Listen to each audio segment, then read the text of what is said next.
Ons tema vir vanoggend is gestuur na my geloofsfamilie. Jy kan die Bybels oopmaak by Handelinge 2. Handelinge 2, my Bybel bladsy 158. Ons gaan daar 'n paar verse lees en ook in Handelinge 4.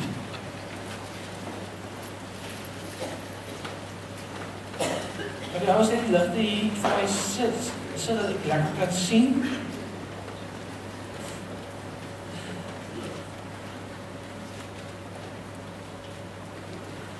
Voordat ons gaan lees, miskien net sê, ons tema, soos ek gesê het, is gestuur na my geloofsfamilie.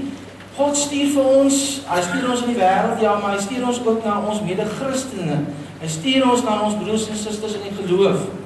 Het is baie belangrik dat as jy 'n gelowige is, dat jy moet weet, jy kan jouself nie onttrek aan 'n geloofsgemeenskap nie.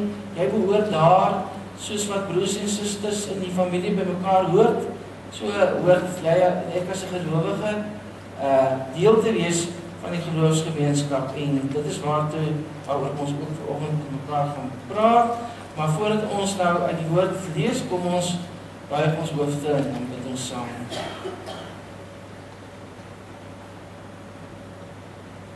Here, dankie vir hierdie wonderlike oomblikke waar ons as die kinders by mekaar kan kom om die dag van die Here te herdenk. Dankie dat ons by mekaar kan kom met harte vol lof en dank teenoor U, ons Vader, wat vir ons sorg en liefhet. Dankie dat U getrou is en nooit die werke van die hande laat vaar nie. Dankie dat ons, as ons ook terugkyk op hierdie jaar, kan sien hoe U vir ons gedra het in moeilike tye, deur stormagtige oomblikke. Dankie dat U ons nooit vergeet nie. Al is ons ontrou, U bly getrou. Here, U is 'n waarmaker van U woord.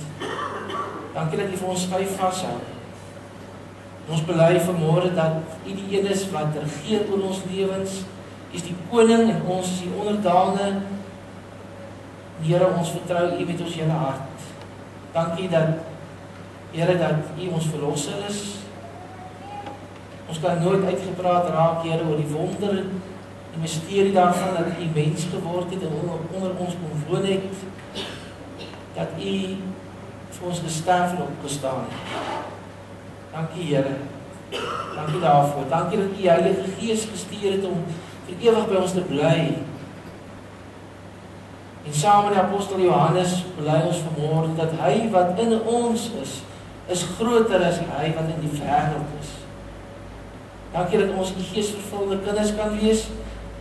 Gee dat dit waar sal wees vanmôre vir ons, soos ons by mekaar is, rondom U woord, met ons offers voor U, met ons lewens voor U, dat ons met U Gees vervul sal word. Dankie dat die Gees ons lewens verander. Ons bid dat dit meer en meer waar sal wees van ons almal, dat ons karakter, hoe ons optree, hoe ons gedra teenoor mekaar en teenoor ander, dat dit U beeld sal vertoon. Here, U is so goed vir ons. Ons het vanmôre 'n Bybel in ons eie taal. Ons kan U woord lees. En nou bid ons dat as ons die woord lees en as ons daarna ook gaan nadink oor wat U woord beteken, dat U ons harte sal voorberei. En Here, ons wil bid dat die een van ons vanoggend huis toe sal gaan en sal kan sê, ons het nie vir U ontmoet nie. In hierdie samekoms vanmôre is ons afhanklik van U, is ons gerig op U en wag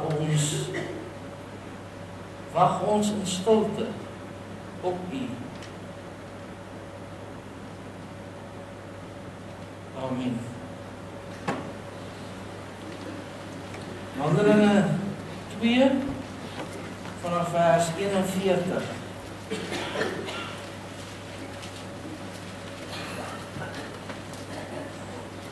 Handelinge 2 vanaf vers 41. Die wat sy woorde aangeneem het, is gedoop en omtrent 3000 mense is op daardie dag by die getal van die gelowiges gevoeg. Hulle het hulle hierhartig toegelê op die leer van die apostels en die onderlinge verbondenheid die gemeenskaplike maaltyd en die gebede. Die apostels het baie wonders en tekens gedoen, en dit het hulle almal met diep ontzag vervul. Al die gelowiges was eensgesind en het alles met mekaar gedeel. Hulle het hulle grond en besittings verkoop en die geld aan almal uitgedeel volgens elkeen se behoefte. Hulle het almal elke dag getrou by die tempel bymekaar gekom, van huis tot huis die gemeenskaplike maaltyd gehou, hulle kos met blydskap en in alle eenvoud geëet en God geprys. En die hele volk was hulle goedgesind. En die Here het elke dag mense wat gered word by die gemeente gevoeg. En dan blaas ons net een bladsy om na Handelinge 4. Handelinge hoofstuk 4, en dan lees ons daar by vers 32, gesien daar die opskrif onderlinge mededeelsaamheid. Die groot getal wat gelowig geword het, was een van hart en siel. Niemand het sy goedheid vir homself gehad nie, maar hulle het alles met mekaar gedeel. Die apostels het kragtadig getuig dat die Here Jesus uit die dood opgestaan het en die genade van God was groot oor hulle almal. Nie een van hulle het gebrek gely nie, want die wat grond of huise gesit het, het dit verkoop en die verkoopprys daarvan gebring en vir die apostels gegee. Die het dit dan uitgedeel volgens elkeen se behoefte. Josef, 'n Lewiet, op Cyprus gebore is en wat jy die apostels Barnabas genoem is, dit beteken iemand wat mense moet inpraat, het ook die grond wat hy gehad verkoop en die geld gebring en dit vir die apostels gegee. Ons lees tot daar uit die woord van die Here. Mag hy sy woord seën vanoggend in ons harte. Stuur na my geloofsfamilie is ons tema. Wat is kerk? Wat is kerk? Die essensie van kerk word goed verwoord in die Matteus Evangelie. Die Griekse woord vir kerk, daar is die woord ekklesia. Dis die enigste plek waar die woord voorkom, is daar in Matteus. Jy sal onthou dat die disippels gekom het daar by Caesarea Philippi en dat Jesus vir sy disippels gevra het, wie sê die mense is ek? En hulle geantwoord, mense sê so en so. En toe vra Jesus vir hulle, maar julle, wie sê julle is ek? Dan sal jy onthou dat Petrus gesê het, U is die Christus, die Seun van die lewende God, U is die Messias. En dan sê Jesus vir Petrus daardie ongelooflike woorde, jy is Petrus, en op hierdie rots sal ek my kerk bou, en die magte van die doderyk sal dit nie oorweldig. So waar begin kerk wees? Kerk wees begin met die belydenis dat Jesus, die Christus, die gestuurde van God is. Ons lees ook in Matteus 18 dat Jesus gesê het, waar 2 of meer in my naam by mekaar is, daar is ek in hulle midde. Kerk wees gebeur, daar waar 2 of meer van Jesus se volgelinge by mekaar kom en sê op grond van ons gemeenskaplike geloof in Jesus, het ons mekaar lief, is ons loyaal aan mekaar en sorg ons vir mekaar. Op elke plek waar Jesus as Here bely word. En vanmôre is dit ook die geval, né? Ons bely vanmôre almal Jesus as Here en ons is by mekaar, nie net in God se teenwoordigheid nie, maar ook by mekaar en ons beoefen geloofsgemeenskap. En daar gebeur kerk. Kerk is eintlik dis nie 'n selfstandige naamwoord nie. Kerk is 'n werkwoord. Iets oor na te dink. Kerk is wat gebeur wanneer mense goedes doen. Wanneer ons kerkwees uitleef. Wanneer ons mekaar liefhet, wanneer ons dinge vir mekaar doen, wanneer ons mekaar bedien, wanneer ons mekaar ook vermaan as dit nodig is. So kerkwees is daar, dis 'n werkwoord. Kerkwees het te doen met 'n lewende verhouding, ek en jy met die Here Jesus Christus en ook met mekaar. Die eerste Christene, die vroeë Christene was nie naaste by so ingestel op formele strukture en institusionele dinge soos vandag se kerk nie. Dit beteken dat die vroeë kerk, is baie interessant, né? Die geskiedenis, as mens gaan kyk hoe die eerste Christene geleef het en wat hulle gemaak het, dat vir hulle was nie groot kerkgeboue en ampte en sulke goed belangrik nie. Maar wat vir hulle belangrik was dat hulle die liggaam van Christus was, dat hulle die familie van God was. Eintlik het die eerste Christen keiser Konstantin dinge bietjie te mekaar gekrap daar. Julle sal dalk weet vanaf die 14 en die 15 eeu na Christus het die kerk wat 'n dinamiese beweging was, het dit eintlik gestagneer tot formele instelling. Dit is altyd jammer as dit gebeur. As die kerk wat veronderstel is om 'n lewende organisme te wees, as die kerk half stol tot 'n blote instituut, half tot 'n formele ding. Ja, die kerk is daar, ek gee geld vir die kerk en ag, dis nou maar net een van haar instellings in die samelewing. Nee, dis jammer, dit moet nie so wees nie. Die kerk moet 'n lewende realiteit wees. En ons weet dat daar in die begin na keiser Konstantin oorgeneem het, dat die kerk en die staat hande gevat het en dat daar 'n hiërargie ontstaan het, dat die kerk saam met die staat die wêreld ook geregeer het. En dan het hulle daar in daardie tyd begin het om te praat van die hiërargie in die kerk met ampte en titels en die amptsdraers. Hulle het half 'n geestelike elite geword en dan die gewone kerkvolk is dan as leuke beskou. Julle het almal gehoor praat van clergy en laity, die geestelikes teenoor die leuke. Dit is baie om Bybelse onderskeid. Om te praat van die geestelikes dan the man of the cloth, die wat professionele Christene is en ons gewone ou mense.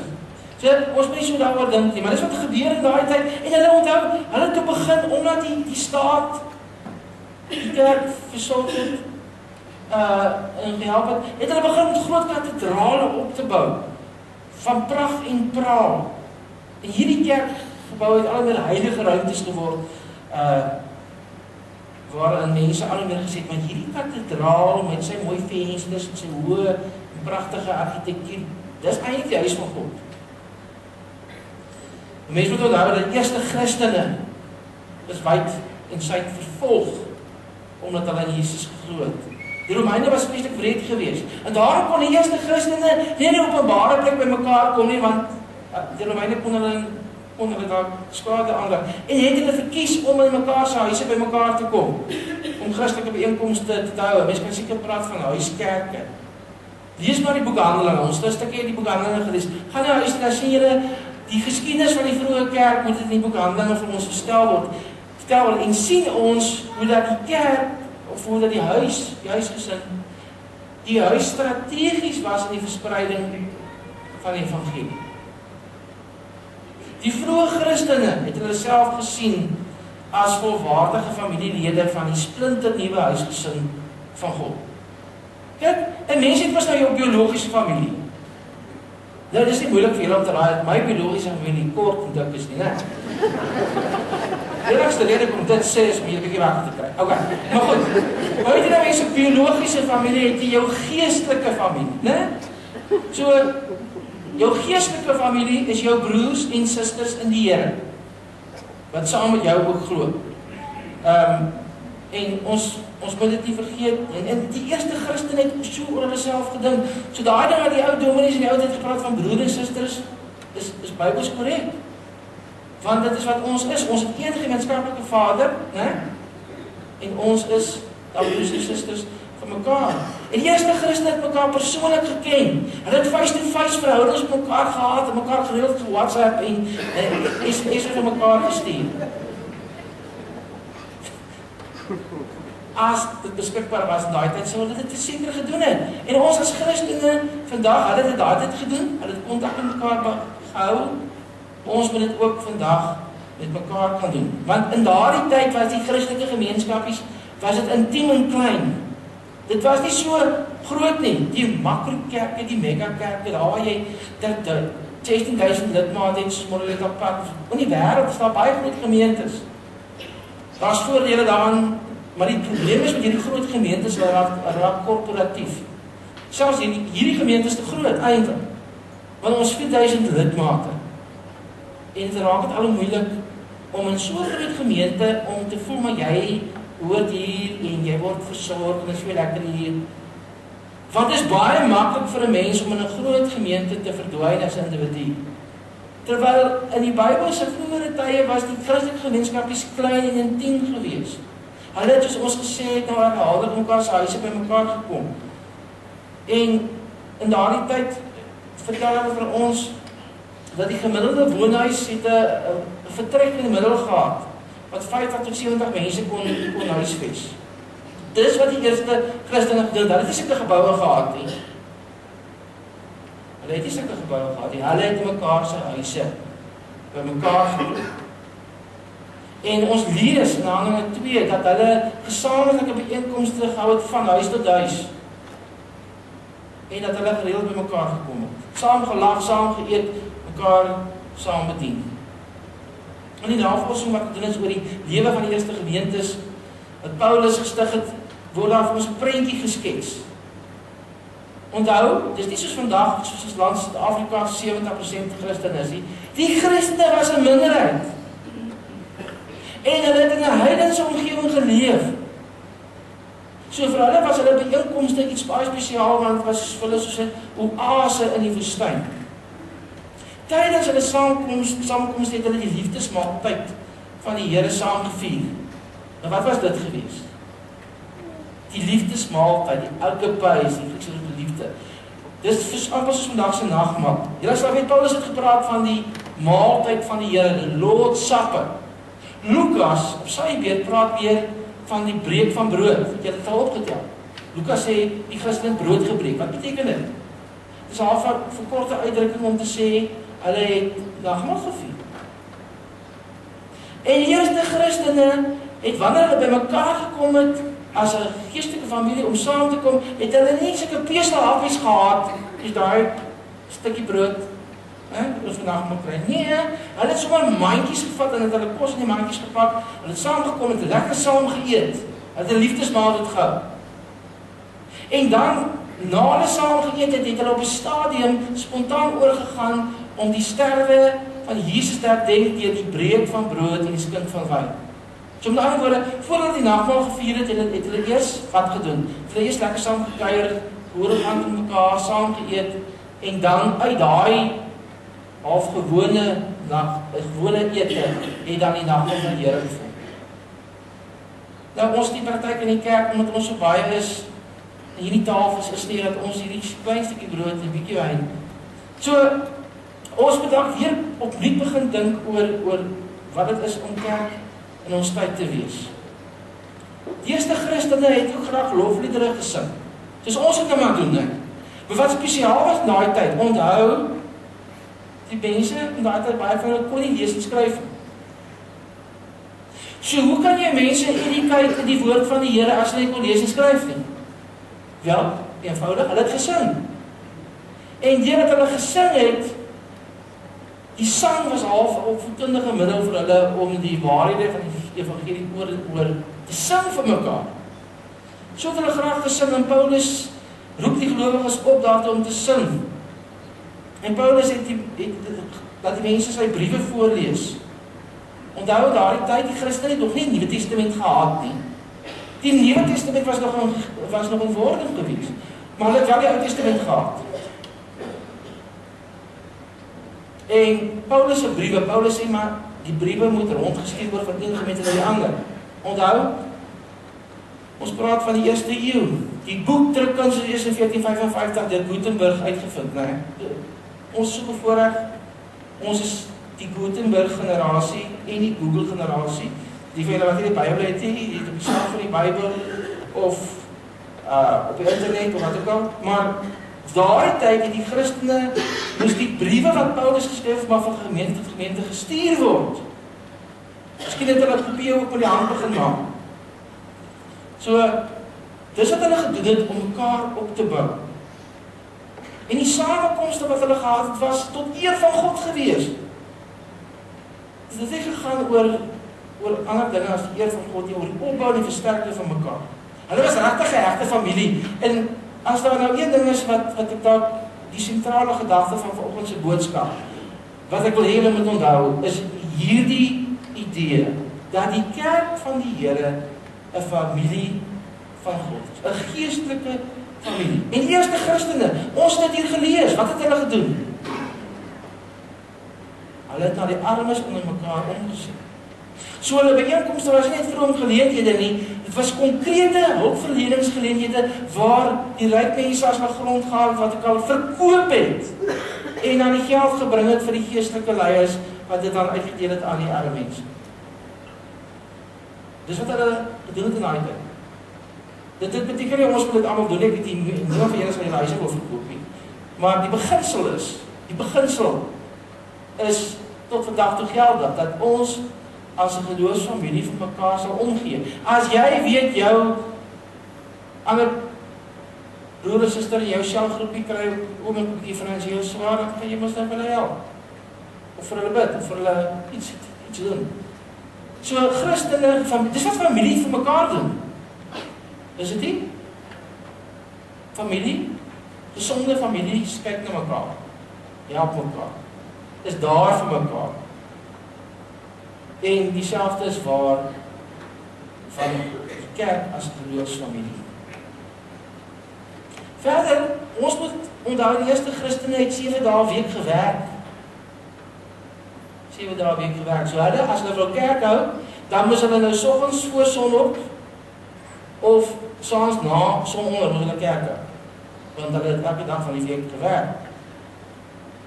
Hulle het soms na die tempel toe gegaan, maar meestal in mekaar se huise by mekaar gekom, en die gunsteling tyd lyk my vir hulle was om Sondag aan 'n kerk te hou. As lees na Handelinge 20, hoe hulle een Sondag aand by mekaar was. En die eerste Christene, ja, hulle het gepraat van die Sabbatdag nie, né? Die Sabbatdag is die Joodse dag, maar die dag van die Here. Hoekom die dag van die Here? Moet ons onderskei van die Joodse Sabbat, en omdat die dag van die Here die Sondag is. Die dag toe Jesus in die dood opgestaan het. So, maar oké, dis ook nie voorskrif nie, né? Mens hoef nie Sondag aan nie. Vandag, ons Sondagoggende werk vir die meeste van ons saans in die kerke. Maar hulle het soms Sondag maar by mekaar gekom, en dan lees ons Handelinge 20, dat Paulus, die ou preekies van ons is maar gewoonlik so 20 minute, né? Dit is 'n bietjie moeilik vir julle om 20 minute lank te luister na ander. Maar Paulus, as hy begin wegtrek het, né?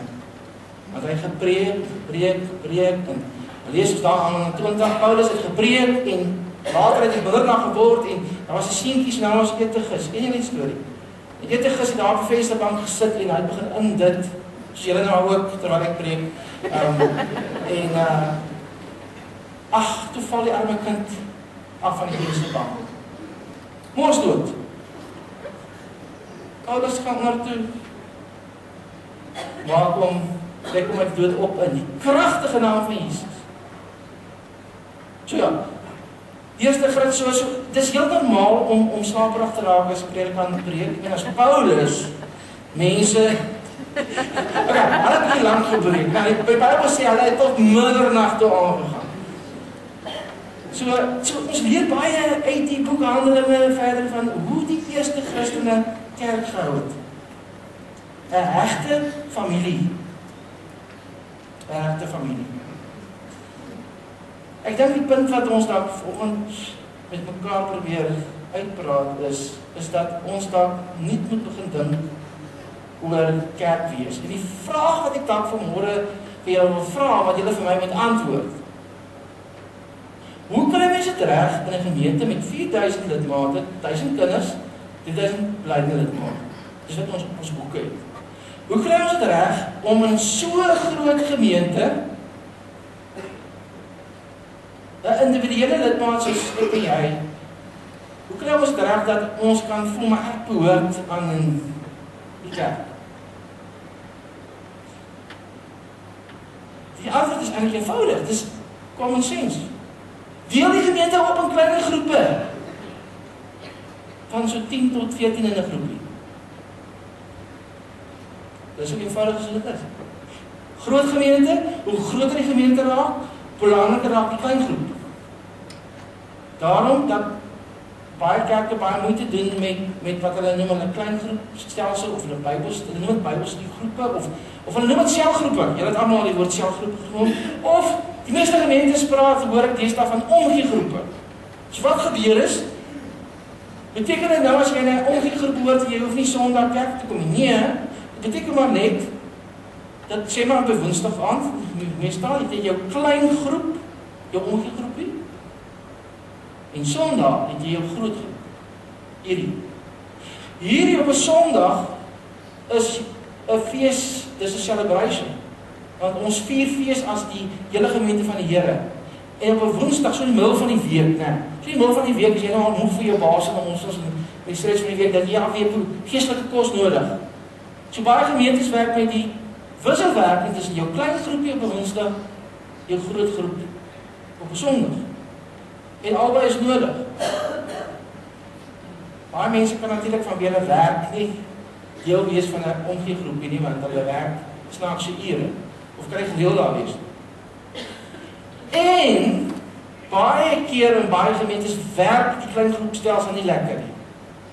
Dalk was jy al deel van 'n klein groep. Die klein groep het verkrummel tot niet gegaan. Dis nie snaaks nie. Dit gebeur maar as dit nou een keer gebeur, maar nie dat dit gaan weer gebeur. Ja, mense moet 'n bietjie moeite doen met jou klein groepe. Want ek dink is baie meer Bybels. Honderde mense, soos wat ons is, kan tog nie in 'n familiale verhouding met mekaar kon staan nie. Ons probleem met individualisme, ons het 'n probleem, veral in ons moderne kultuur, met individualisme. Individualisme is maar net, jy wil niks te doen hê met die persoon langs jou, agter jou of voor jou. Jy praat nie met jou buurmense nie, jy het nie verhoudinge nie, jy leef eintlik geïsoleerd as 'n individu, as 'n self-made man. Jy het niemand nodig nie, want jy het niemand nodig, want jy het genoeg geld in die bank. Maar ons het nodig om individualisme by sy nek om te draai en aandag te gee aan die sosiale karakter van 'n kerk. Ek weet vanmôre is hier x aantal mense, sê maar hier's vanmôre 100 mense in die kerk. Of hier is waarskynlik so 350 mense volgende in die kerk. Jy kan toch nie 350 mense ken nie, op 'n persoonlike vlak nie. Dit is onmoontlik. Maar jy kan 10 mense op 'n persoonlike vlak ken. So, dis die rasionaal wat agter die idee lê, kom ons wees in 'n omgegroepie. Hierdie ding van ek en my klein hoekie, jy en jou klein hoekie, dit werk nie, van ons hoekies moet groot wees, né? Die apostoliese geloofsbelijdenis sê ek glo in die gemeenskap van die heiliges. Die gemeenskap van die heiliges. So, jy kan nie sê, ja, ek staan by die kerk, ek daar by my huis, lees ek die Bybel, ek kom my kerk toe, nee, ek is deel van die kerk nie, ek sê deel van die geloofsgemeenskap nie, nee, dit, mens kan dit so doen nie, dis onbybels. Die Here Jesus het van die begin af bedoel, dat ons, as sy kerk by mekaar sal wees, as 'n familie, as 'n geestelike familie. Nou is die uitdaging is nou wat. Miskien sal jy nou vanmôre sê, jy sal daarvan hou om deel te wees van so 'n omgegroep. Het dalk nog nooit daaraan behoort en jy dink dit kan nogal lekker wees. Kyk, wat doen 'n mens nou by so 'n omgegroep? Jy kom by mekaar een keer 'n week, drink koffie, hoor gaan met mekaar, iemand in 'n gebed. Julle lees 'n stukkie uit die Bybel, praat 'n bietjie, dit gaan nie oor in diepte Bybelstudie, dit gaan weer oor die praktiese implikasies van die Bybel. En julle praat daaroor en dan hoor julle wat mekaar se behoeftes is. Hoe gaan dit by die werk, hoe gaan dit by jou huwelik? Wat van jou ouma wat nou baie siek is, wat van jou pa wat skielik 'n moederongeluk dood is, wat van die stres by die werk, en dan bid julle vir mekaar. Of julle vermaan mekaar, as jy stout was om iemand jou vermaan, né? So, en dan baie klein groepe, hou sosiale byeenkomste, julle gaan saam uit en julle gaan braai, of julle gaan saam see toe, gou saam vakansie, met ander woorde, hierdie omgegroep aan waar jy behoort, is jou geestelike tuiste. Saam met Sondag se celebrasie. So dit is baie eenvoudig. Baie keer werk die omgegroepe nie, oor baie redes. Maar goed, wat ons nou graag wil doen, en ek is baie opgewonde daaroor, is dat, soos die Here wil, in die nuwe jaar, wil ons graag weer begin om in alle erns die omgegroepe te kickstart. En wat ons vanmôre nodig het, wat ek vanmôre vir julle vra. As jy graag wil behoort aan 'n omgegroep, is dit baie wonderlik, hou dit in gedagte. Ons gaan volgende jaar vir julle kans gee, en dit is belangrik, as jy deel word van 'n omgegroep, dat jy moet wees in 'n groepie waar jy wil wees. Né? En ander, jy moet nie teen jou sin in 'n groepie wees nie. Jy moet wees in 'n groepie waarin jy graag wil wees. So jy kies waar jy wil wees. Maar wat ons vandag van julle vra is, ons het 'n groep leiers nodig. Ons het mense nodig wat bereid is om leiding te neem in 'n groep. So as jy vanmôre, terwyl jy nou hier sit en jy luister na die preek en jy dink by jouself, miskien moet ek kom aanmeld as 'n omgee-groep leier. Gee asseblief jou naam vandag vir Basie. Basie gaan na die tyd by die kerk kombuis, daar waar ons koffie drink, gaan hy beskikbaar wees. Gee net jou naam vir Basie, jou naam en kontaknommer. En dan kom ons by mekaar, soos die Here wil, Dinsdag aand, sê maar in die gebedskamer, of ons dit bespreek, soos ons 'n plekkie. Nou, ek wil die volgende sê. Miskien voel jy, maar jy weet nie hoe om 'n klein groep te lei nie. Nou, wat ons gaan doen is, ons gaan nie vir jou sê, daar is 'n groep gaan aan nie. Ons gaan vir jou opleiding gee, ons gaan vir jou begelei, daar's oor genoeg materiaal, opleidingsmateriaal vir klein groepe beskikbaar. En dis nie dat klein groepe 'n nuwe ding is, ons doen al 20 jaar klein groepe in Heidekoppie. Die groep het die laaste paar jaar 'n bietjie gaan lê. So wat ons wil doen is, ons wil dit nou weer nuwe impetus en nuwe energie daarin stort. Maar ons kan dit nie doen as ons nie leiers het. Ons gaan vir julle, as jy aanmeld vir 'n leier, gaan ons jou opleiding gee, ons gaan vir jou help, ons gaan vir jou ondersteuning gee, ons gaan vir jou leer van groepsdinamika, ons gaan jou al die tools gee wat jy nodig het. Al die hulp en die motivering, inspirasie, ons beloof dit, ons gaan dit vir jou gee, want ek het 'n bietjie navorsing gedoen, so tyd terug, by 'n paar gemeentes, en gaan hoor, want sekere gemeentes werk die groepe nie, en ander gemeentes werk die groepe goed. En weet jy wat was my bevinding by die gemeentes waar die groepe goed gewerk, is dat die leiers van die groepe, dat daar konstant in die leierskap ingebou word. En dis wat ons hierdie keer gaan doen. So, as jy 'n groepleier is, gaan ons vir jou die basiese opleiding gee, en daarna gaan ons, om die omgee-groepe volhoubaar te maak, gaan ons konstant in die leierskap inbou. So jy gaan, soos jy in die ou dae op 'n normaal klas. Nou jy gaan 'n leiersklas hê, en dan gaan jy ons gaan jou gereeld, konstant weekliks toerus vir jou. So, in kort, is dit wat ons graag gaan doen. So, as die Heilige Gees dit in jou hart lê, want nie almal van ons is gifted om 'n klein groepie te lei nie. Dis fyn, die Here het ons almal dieselfde gemaak. Was dit die Here vanmôre op jou hart lê, jy sal graag leiding wil neem met 'n klein groep. Asseblief gee julle naam vir Basie daar agter na die afloop van die diens. En dan kom ons Dinsdag aan by mekaar en vat ons dit daarvandaan. En dan volgende jaar DV, dan gaan ons vir julle vra, wie van julle wil in 'n klein groep wees? Hier is die klein groep leiers, kies vir jou 'n leier, by wie wil jy in die groep wees? So dit is my boodskap van vanoggend. Hoe voel julle hieroor? Dink julle dit kan werk? Dink julle so? Okay, kom ons is eerlik. Ek het al ook uitgevind. Omgee-groep is nie almal se ding nie. As mense wat hou daarvan. Dis fyn. Jy hoef nie daarvan te hou as jy nie daarvan hou nie. Ons hou nie almal hou nie van sjokolade nie.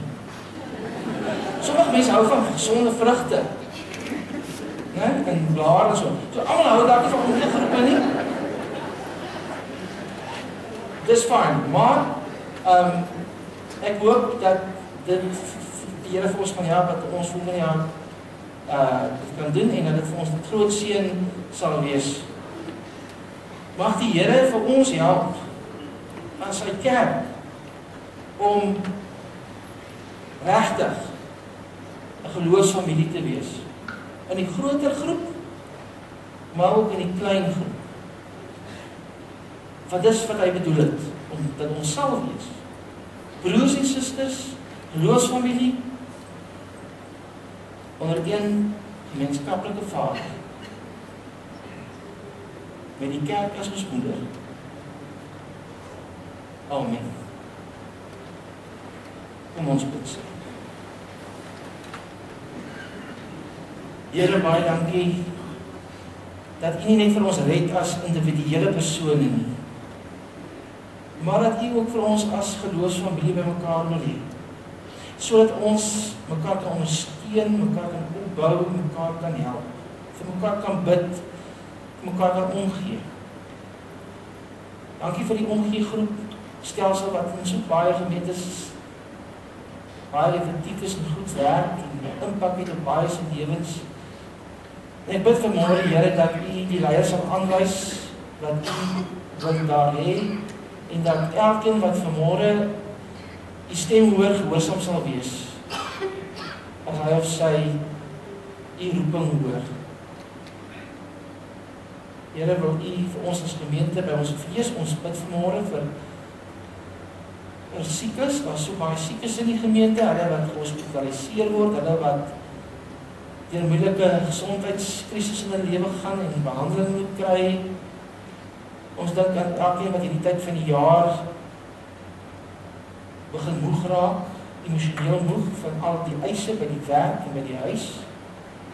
Ons bid vir hulle wat onder finansiële druk verkeer, en hulle persoonlike begrotings.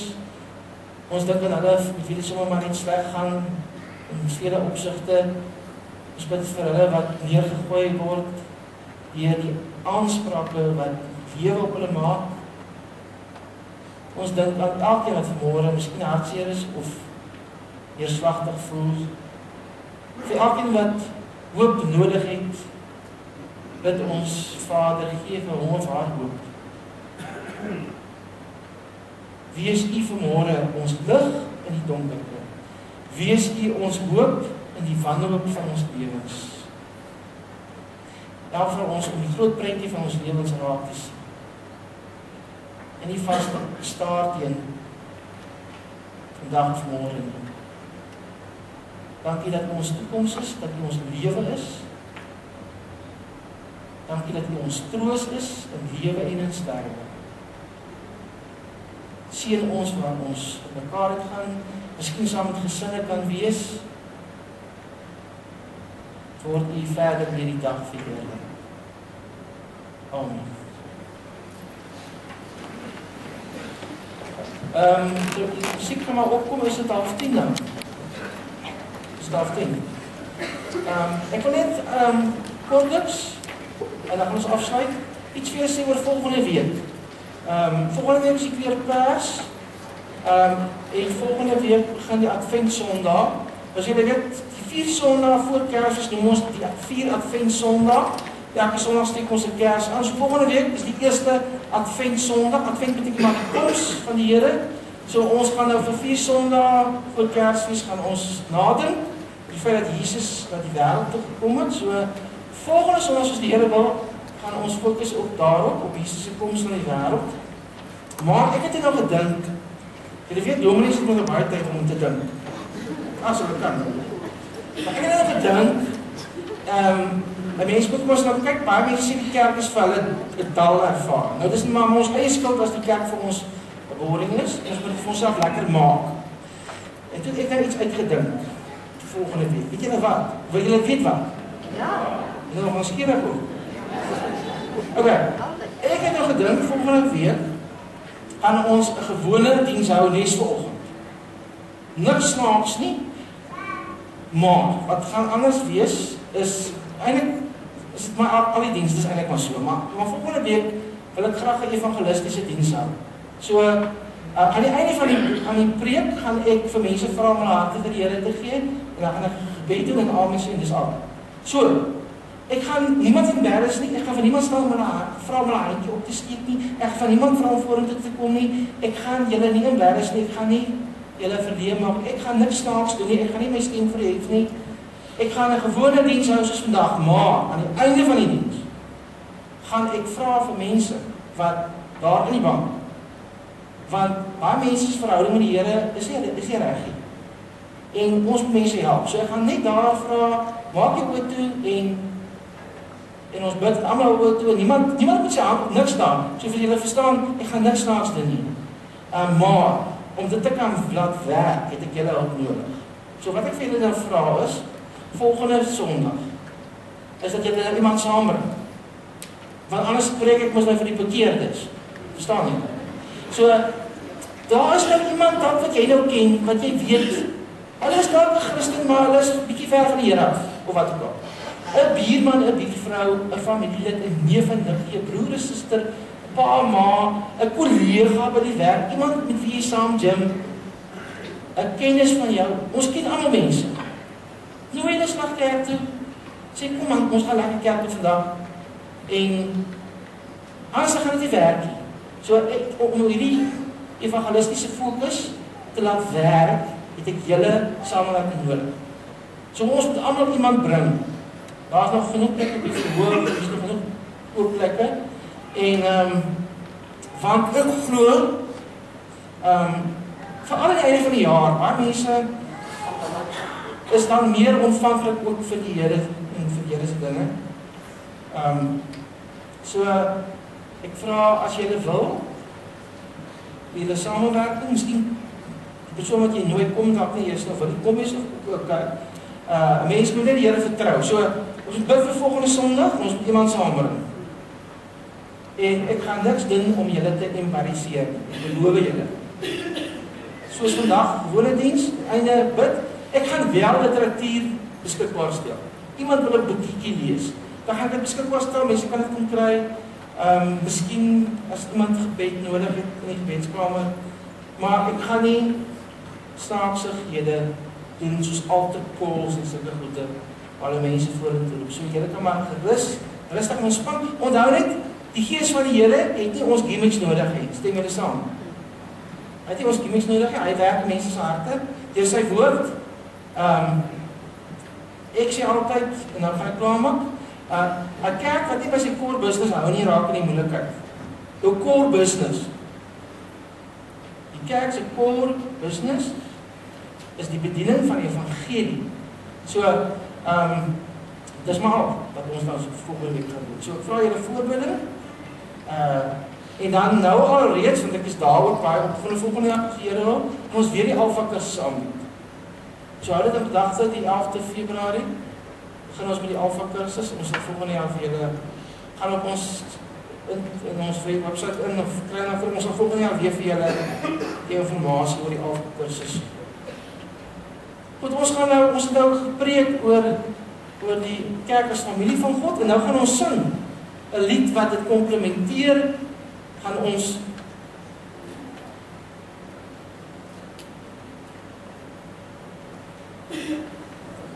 Karen woord aan 'n klein groep en sy sê ietsie sê daaroor. Ja, ek wil net sê die klein groep is regtig vir my baie awesome experience. Ek sien met verwagting uit na Woensdag. Dis nie dat ons mekaar se druppels deurtrap nie. Ons almal weet, almal het baie besige programme. So ons sien mekaar werklik oor die algemeen net op 'n Woensdag en op 'n Sondag as ons hier kom. Net om vir julle te illustreer wat Dominee François gesê het van die regtig die omgee vir mekaar. Ek weet nou nie die tyd van so vinnig by, dis 'n jaar, 2 jaar terug wat ook al, het ons wasmasjiene opgepak. Die klein groep het geweet ons finansies was nie daarna om daai wasmasjien te vervang nie. En hulle het ingespring en my wasmasjien wat ek heiliglik gebruik is with the love of my omgee groep gekoop. So ja, net dis regtig waar, gaan dink baie mooi daaroor, gaan bid daaroor. As jy 'n probleem het in jou lewe of so, dis net hierdie mense wat jy werklik waar in 'n groep is wat jy kan vertrou, wat kan intree vir jou en kan bid. So dis regtig is awesome stuff. Ek sal julle elkeen aanmoedig om te invest daarin.